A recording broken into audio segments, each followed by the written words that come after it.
Le soleil revient et avec lui tout ce qui vole. Aujourd'hui, le peuple migrateur ULM s'est rassemblé pour son tour de l'île annuel.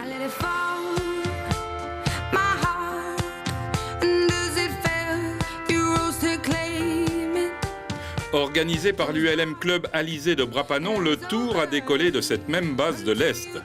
Première étape, pour les 22 appareils participants, l'aéroport de Saint-Pierre.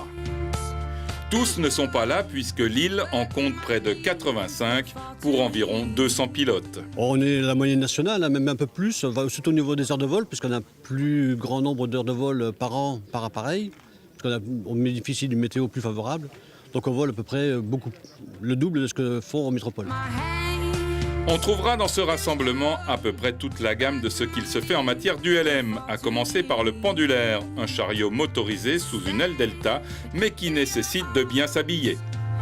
Il est très froid en haut, puisqu'on monte, on perd l'altitude, on monte en altitude, ça peut être à 2 degrés à tous les 100 mètres. Ça fait froid, ouais. En ce moment, oui, l'hiver approche, ouais, ça fait froid. Ici, le Sunny, étonnant biplan, sans queue, réputé pour ne pas décrocher.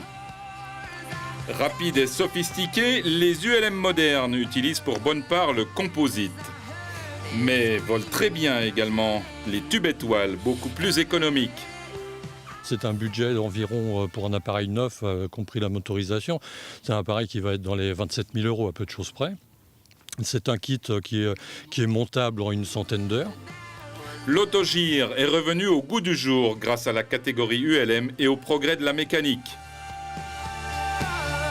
Moment de convivialité sur la base de Cambrai avant de rentrer à Brapanon où un C22 tube étoile sera bientôt à disposition des membres du club.